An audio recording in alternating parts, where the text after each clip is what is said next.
In this tutorial I'm going to show you how to make this handy zipped pouch. It's fully lined and it has a patch pocket on the front as well, which fastens with a popper. So this is what it will look like on the inside. You could add patch pockets on the inside to it if you wish. And then we've got quite a large pocket on the front here, which fastens over like so. So plenty of room to keep you organised with either your makeup. It could be your hair, ties and bobbles and bits and bobs like that. It could be made longer and made into a pencil case if you wish. And of course, fabric wise, anything you like. Doesn't have to be floral. It could be a denim or a canvas or a ticking or a plain or whatever your favourite fabric is. It's very simple to make. You'll be able to make this up in about an hour with no problem at all. So the first thing we need to do is to get our materials, which are all listed down below, and then we'll get sewing. I've already cut out my pieces and I'm using quite a fine rayon fabric, which is quite flimsy. So it's important that you have some kind of stabiliser behind this if that's what you're going to use. If you're using a fabric such as a canvas or a denim, you may not need any stabiliser or interfacing at all. But with this one I felt I did. So I've actually used an H630, which is a Valaiseline product, and it is a fusible fleece. You could use an H640, you could use a G700, which I'll show you in just a second. So I have two pieces for the outer and two for the lining of the same size. You could add a few patch pockets on the inside if you wish. I've got two pieces for the pocket on the front, and this piece, the outer piece, I've put the G700 on the back. So this is a little bit of a finer interfacing than the foam, and it's a woven interfacing. And again, purely because this is a very flimsy fabric and it'll twist quite easily. It's a dressmaking fabric, but I really wanted to use it because I love the design of it. So if you're just using cotton, you probably won't need any interfacing on the wrong side of that. One piece of lining to the same size. And then I've got two pieces of fabric for the flap, and again I've interfaced the outside, the top piece, with G700. Doesn't matter on the lining, just on the top piece. Then we have a zip. I'm going to use a popper to fasten the flap onto the pocket, and we're all ready to go. Now remember, all of your cutting instructions and your measurements are going to be in the description box underneath the video, so take a look down there and I'll put all the measurements there so you don't have to take too much notice right now. Okay, let's do the pocket first of all. So I'm going to round off the corners slightly, so I'll pop these two pieces together. And I'll need a marking tool and something round. You could cut just by eye if you're confident in doing that, or just something that has a curve on it, and I'm just going to round off the two bottom corners here, and let's snip those off.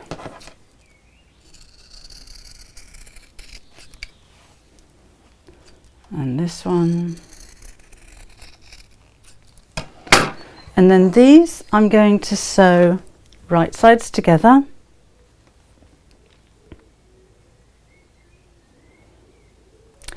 And all the way around, apart from a turning gap in the top here. So into the corners and round to the bottom.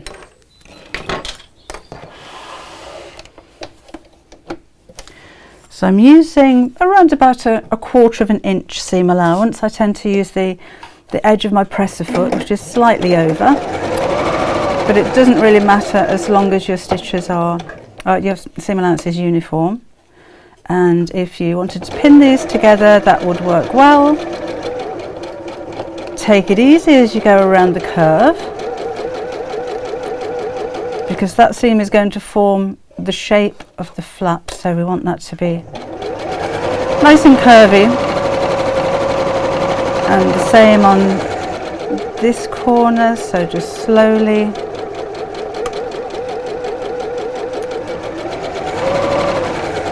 back to the top and sew across a little way.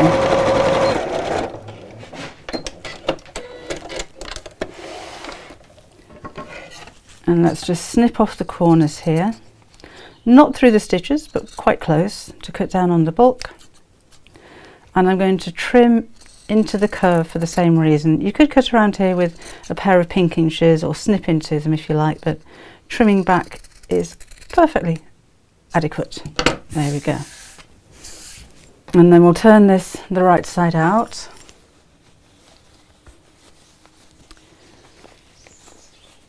And then we'll iron it. And maybe top stitch it as well, just for a finishing touch. So let's just push this through. If you have a turning tool of any description, you can use the round end to push out the curves and the pointed end to push out the points.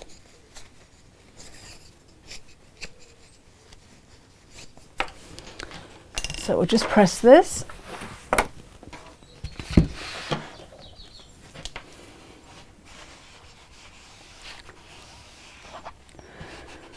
If your fabric doesn't press too easily, you could use your a little bit of spray starch or best press. Just going to pull the sides of that turning gap away from each other before I press here. I'm not sewing that closed at the moment because when we put the flap onto the bag, it will close then. There we go.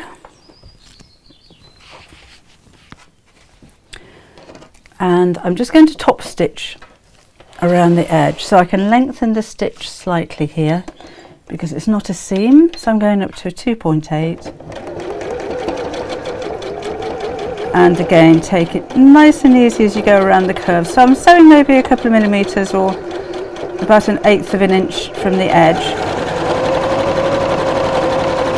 and this will help to for the flap to keep its shape. It gives it a nice crisp finish to the shape.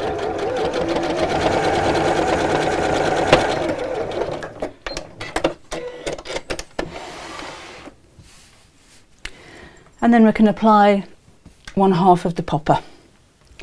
So I'll need my marking tool again. So choose the colour of the popper that you want to use.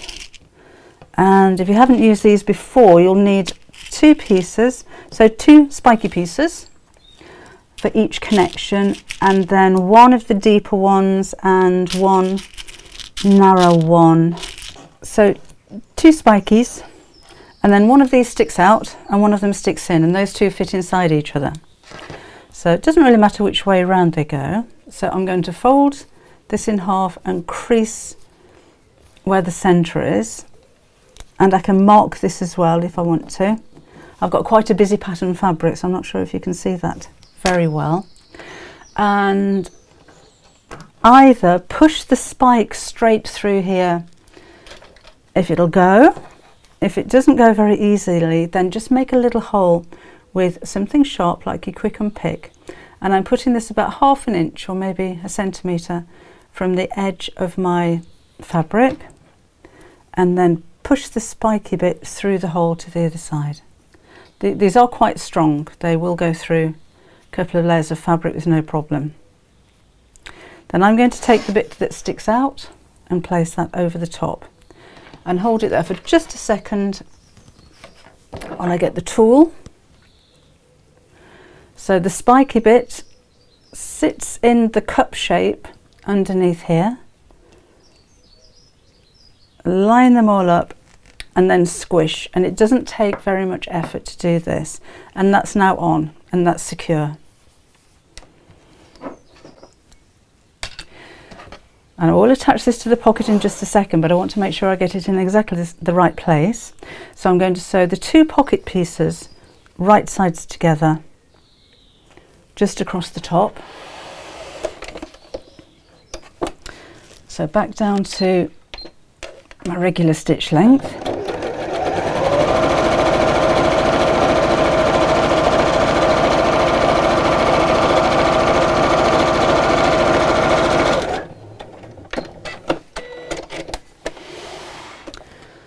I'll fold the lining over to the opposite side and just press with the seam right on the edge.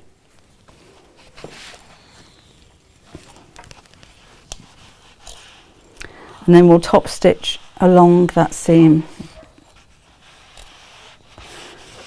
Okay, that'll do. So So longer stitch again, and just stitch straight across.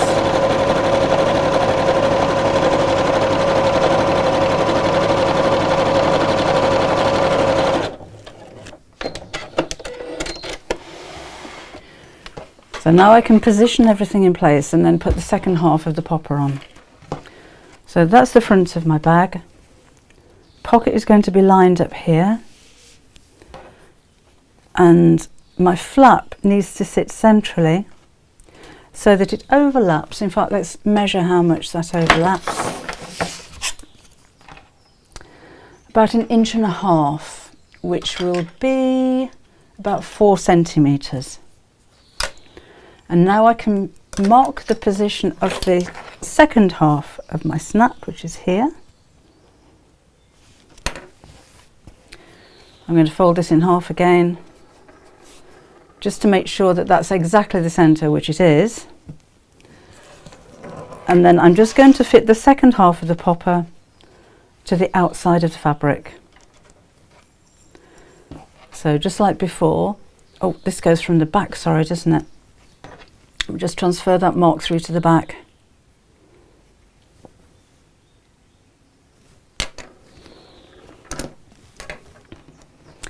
So take the spiky side and push that through.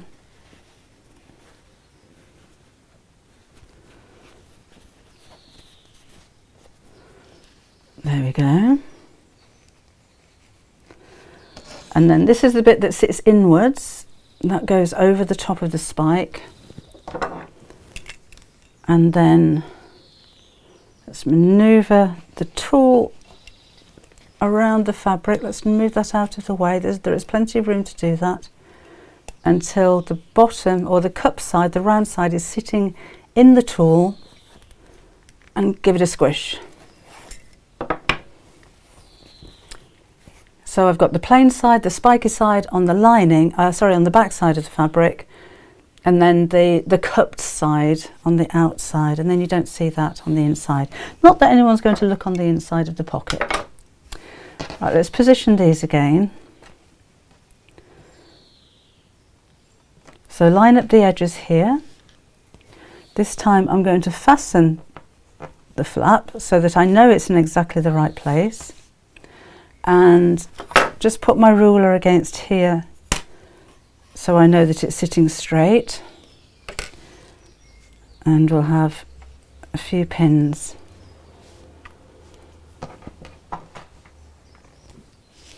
Now I'm going to sew across the top of the flap to hold that down now, and just put a few stitches around the bottom within the seam allowance to hold the pocket in place before we sew. So back down to my regular stitch length, and sew.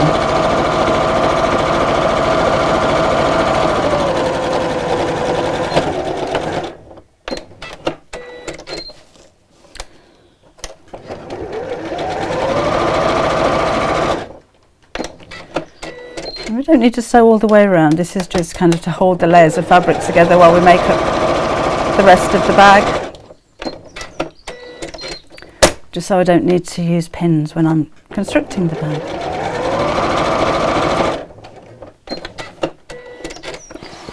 So there's the pocket.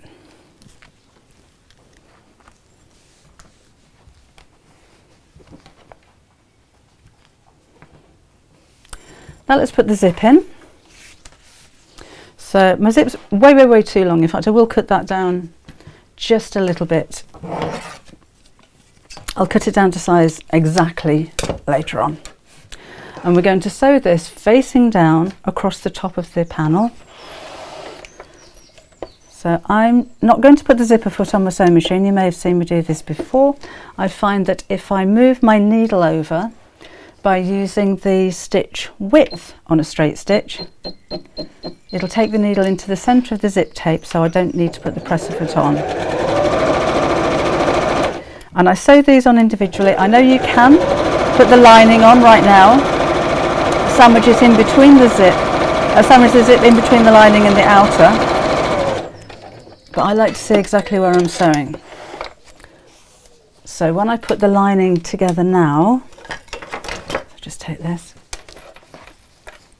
and place this over the top, and so from this side I can see exactly where the stitch line was that I've just made, and I'm going to endeavour to stitch over that exact line.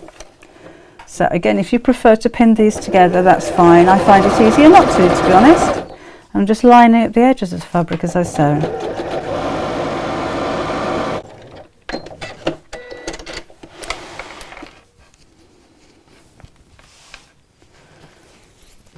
Then the second half of the fabric goes right sides together to the opposite side of the zip. So always sew from the zip side at this point so you can see that you're sewing straight down the centre, and I'm lining up the edges of the two parts of the bag here.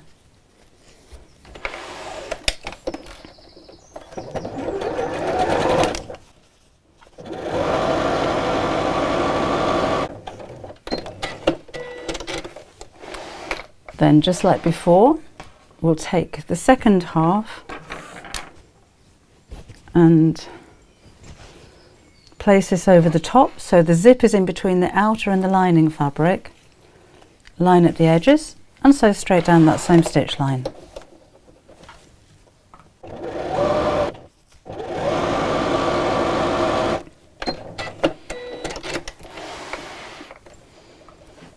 Let's open this out and pull the lining and the outer fabric away from the zip. You can press it at this point if you wish. And I'm going to top stitch down each side of the zip.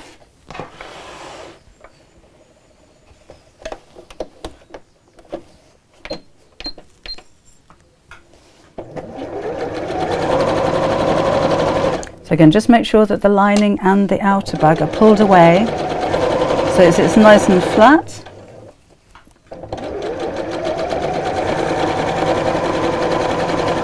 And we'll sew all the way down both sides.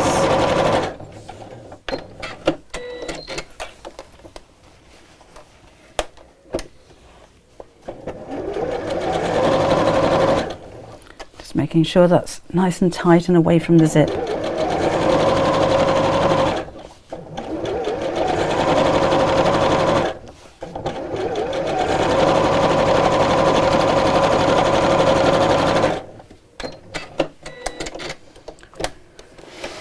Now we can snip off the ends of the zip.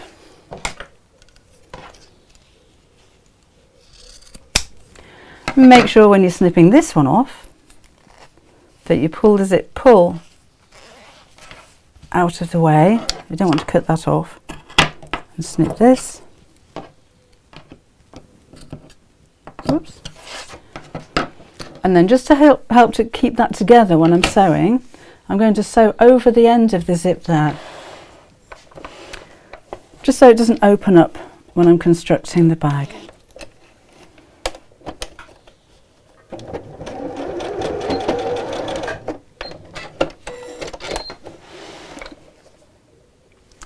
Okay, so with the zip open, I'm going to take the two outer sides and fold them together, and the two lining sides and fold them together. And we'll sew all the way around the edge, but I'm going to leave a turning gap in one side, just big enough to get my hand through. When I come to the zip, because that's kind of an H shape, I'm going to push it toward the lining side when I sew over it.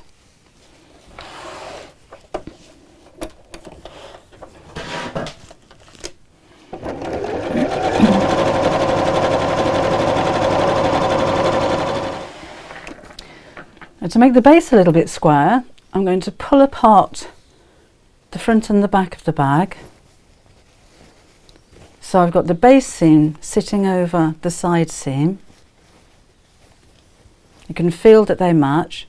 I'm going to push the seams in opposite directions and just pop a pin in here. Then take your ruler and measure 1.5 inches or 4 centimeters from the point here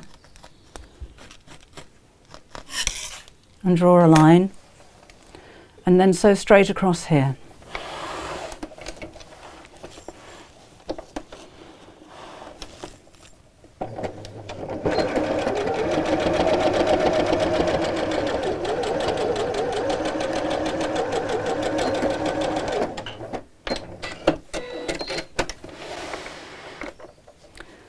And take out the pin and cut across the corner. And we'll need to do this in all 4 corners. Okay, then let's turn this the right side out. This is why we had to leave the zip open.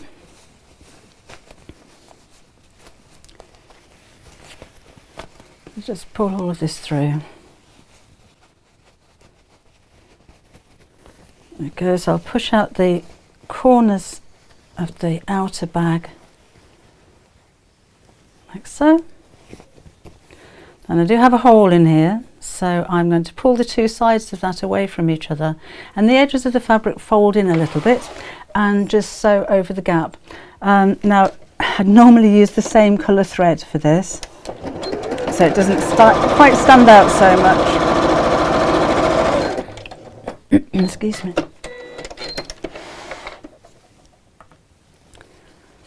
And then the lining can go inside the bag. Now the ends of your zip will kind of disappear into the seam here, so there will be a little bit of a lump when we do it this way. Same on that side. So a final press if you need to. But that's my little bag finished.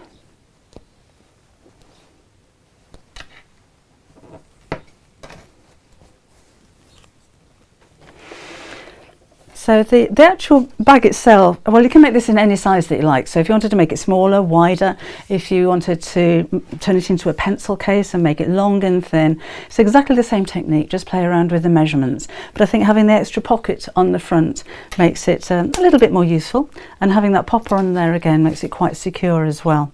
So I hope you enjoy the tutorial. I hope you make lots of them. I hope you keep them, gift them and sell them. And I'll see you again next time. Bye bye.